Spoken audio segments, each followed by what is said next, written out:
শিক্ষার্থী বন্ধুরা এখানে একটা প্রশ্ন করা হয়েছে x এর মান কত। এই যেখানে যে x কোণটা আছে এটার মান কত। আমরা জানি যে কোনো ত্রিভুজের তিনটা কোণের যোগফল 180 ডিগ্রি। তো আমি এই ত্রিভুজটাকে ধরে নিব এ বি এবং সি। ত্রিভুজ এ বি সি যে তিনটা কোণ সেটা আগে দেখি। এই কোণের মান 40 ডিগ্রি, আর এখানে কিন্তু বলা হয়েছে যে এটা সমকোণ, তার মানে এটার মান 90 ডিগ্রি। তো এই কোণ যদি 40 হয়, এই কোণ যদি 90 হয়, তাহলে আমরা সহজে এই কোণ বের করতে পারবো, কারণ যেহেতু তিনটা কোণের যোগফল হচ্ছে 180 ডিগ্রি। তো 90 এবং 40 আগে যোগ করব, তাহলে হবে 130। এই 180 থেকে 130 বিয়োগ করে দিব, তাহলে যে থাকবে 50।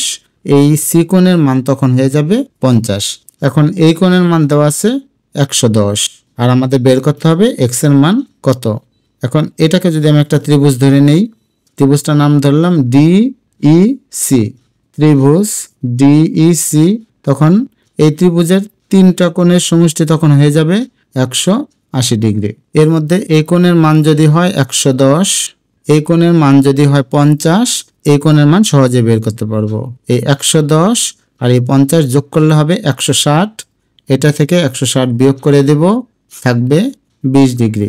তার মানে এই যে এক্স এর মান, এই মানটা হবে 20 ডিগ্রি।